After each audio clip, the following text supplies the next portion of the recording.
500 days ago, or just over 500 days ago, I made a decision that changed everything.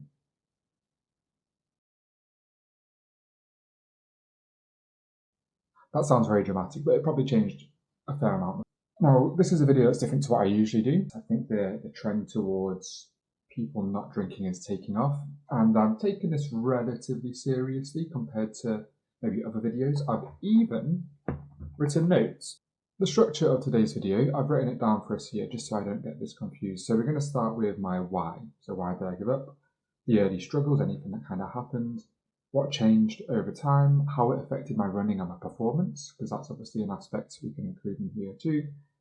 Any tips for other people, like trying to maybe reduce their booze intake or anything like that. And then finally, just a little conclusion at the end. But let's just get straight into the why. I don't think I really had an issue. I liked going out with my mates, I liked having a drink. I never really drank at home, it was what I was doing out and about. So the main thing was curiosity. I toyed with the idea of giving up. I'd done a few dry Januaries and things like that. And I was wondering if my running performance would get better if I stopped drinking. And I also wondered what would happen to my sleep quality, my recovery, and I kind of tried to like a challenge rather than anything else. And would I be able to do stag do's and weddings and different social events without drinking and using that as a social lubricant? Now let's get into the early struggles. Just to begin with, I wasn't addicted to alcohol at all. And later on in the video, when I come to show you any tips and things like that, it's the last thing I'll be talking about today. I'll show you how much I was drinking previously and then how I reduced that over time to eventually being able to go over 500 days without boozing and some of the impacts around it. The main issue I thought would be social pressure. So going to events, I thought, it's going to be tough. Like sometimes I don't like going to events where I don't know people, and having that social lubricant of a drink or something like that would make a big difference. So I put myself out of my comfort zone. I think that's how we all grow. And I went to some events, and I think the main issue was having a drink in your hand.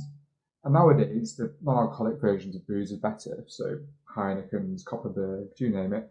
It tastes fine. It tastes almost like the real thing. And just having something in your hands and being able to sip away on it whilst maintaining conversation is just a normal, everyday skill. And half the time when people are getting steaming, they have no idea if you're drunk on it. It's all rubbish chat. Anyway, I've figured that out over time. But yeah, definitely the lack of the social lubricant that is alcohol probably was tough. Not being able to maintain rubbish conversations. I definitely left events early, but there was no real change mentally for me. I didn't suddenly have an awakening. I didn't suffer with withdrawal symptoms. There was nothing like that whatsoever. Now in this part of the video, I'm going to talk about what changed. And I think it's good to set up a little sort of picture of what was happening when I decided to give up drinking. So prior to moving back to the UK, I was living abroad for 6 years. Definitely having too much fun. Drinking after rugby training. I was part of a rugby team, and obviously there's quite a big drinking culture in rugby. I was living in the Far East, so my pay was quite high and cost of living was really cheap. So it was easy to go out just for meals and have a few beers with your mates, go to pub quizzes every week, that sort of thing.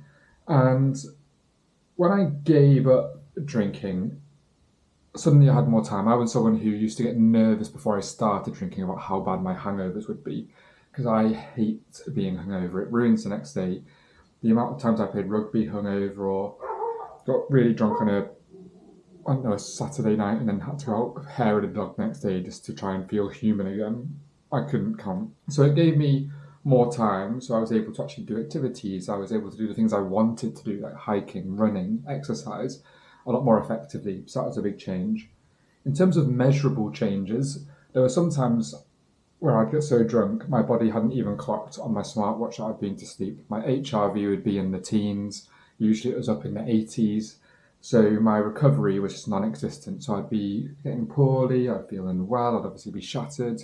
And my body just wouldn't recover the way I wanted it to. And then in terms of my confidence, I was probably more confident in my ability to say no to drinking, just to go out and be myself. And maybe that's a sign of getting older too. And maybe my friendship group changed a bit too. I was starting to hang out with people who wanted to exercise more, who wanted to drink less naturally. So that was a shift there as well, which was nice. And my fitness, I'd like to say this has just got exponentially better, but I am also a teacher, so my life is remarkably stressful and that takes up a lot of it. So I was probably fitter before I gave up drinking, so we should probably eliminate that part from the video, but we're all open to transparency. My 5K times, my marathon times, everything like that was better prior to me drinking. The next section, I did say I'd spend time talking about my running. My recovery is better, purely just because when you drink, it affects your sleep. And unfortunately, if you're not sleeping well, you won't be able to recover well, which means you're not going to run well. I'm definitely more focused, I'm more motivated. I don't have those waves where I cannot think of anything less than running right now. Naturally, everyone does feel like that, but a lot less frequently now. In terms of being sober, it means on Sundays, obviously I'm fresh, ready to go for my races. But I have already mentioned my fitness isn't anywhere near where I'd like it to be, but that's not related to the booze at all. Now, in terms of tips, this is maybe the bit I'm most excited for in this video today. So when I was living abroad, there were sometimes I'd go 13 nights in a row without remembering how I got home. I woke up in farmers' fields topless with no phone, no wallet, no idea where I was and how I got there. So I knew straight away, because of the social circles I'd developed, that just immediately giving up completely wasn't going to be plausible. So I wanted to see how much I was actually drinking, because they do say what can't be measured can't be improved. So all I did, anytime I had a drink, whether it be a shot, whether it be 10 beers, whether it be 5 cocktails, that counted as 1 day drinking. 1 day of drinking. And I'd write it on my phone. So for the first year, maybe on 2021, I just totaled up how many times I drank that year. And I think I got to maybe 3 months in and I was already up to 80 occasions. So maybe I'd have a beer at a pub quiz. I'd go for Wings Wednesday, have a couple of beers there. I'd drink after rugby training. I'd go out on a Friday, have a couple of beers with my mates. After rugby, I'd have a few more beers. And before you know it, it's 5 days a week that you're drinking. And that's when I was like, maybe that's not a sustainable way to carry on. So my tips were starting with that counting. Don't change anything, just count how often you're drinking. Don't try to limit it, just be honest with yourself. And then I said, right, okay, I'm going to give myself 70 opportunities a year to drink. And I think I got that number from a guy called Jonathan Ward, or John Ward. He's a traveller, blogger. So like 70 times, I don't know if that's once a week plus a few bonus times. And again, I got maybe 6 months in, I was already at 62. I was like, whoa. So that started to limit how much I could drink. I drank at special occasions going forward. And then I did read a book called Why We Sleep. A fascinating book. This person's been on a multitude of podcasts. I'll link their book in the description below.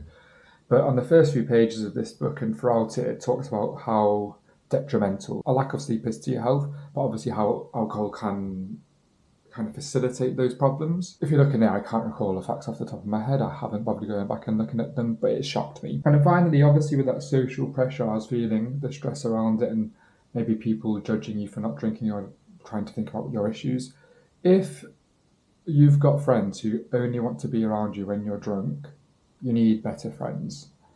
And I got that from a podcast I listened to, I think it was by Chris Williamson, and that resonated with me. But with all of those tips, I just started counting, and then after that first year of having 70 drinks, I reduced it by 5, right, 65 drinks this year.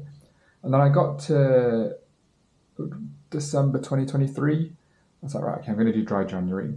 I did that, and I didn't like that it wasn't a round number, only 31 days. It finished on my birthday. I was like, it's going to be cool to do a sober birthday, which I did, and I made it to 50 days. I got to 50 days, so I reckon I can get to 100. Inevitably, I got to 100. I got to the point where I was like, I want to do a full year. Then I still wasn't happy with the fact it wasn't a round number, so I got to 500 days. And I planned to have a few drinks with my mates on that 500th day. But that was a Thursday, I had work the next day, and I knew the impact it would have on me and my thick head, and I didn't want that to happen. So I think I got to 521 days. I was like, right, I'm going to have a drink. So I had like 3 or 4 drinks on a stag do for my brother-in-law, and it was good. I felt fine. And then I've had 1 beer since, and I think now that changing relationship with alcohol is a big benefit. It means I don't feel like I have to drink to socialise anymore, which I didn't expect to happen. I thought I'd just get straight back into the swing of things, and I don't miss it. I'm ever craving a beer, I'll just have a non-alcoholic beer. I've never really suffered with that issue of craving one.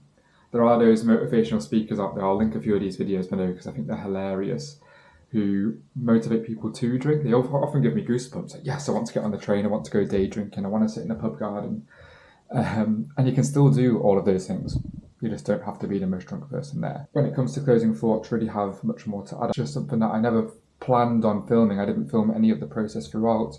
Just something I planned on doing, and I just thought maybe it's a good one to share because I think it is quite interesting, and with this trend towards less alcohol consumption, it might resonate with a few of you. I do think in 30 years' time, the way we look at smoking today will be the same way we view alcohol.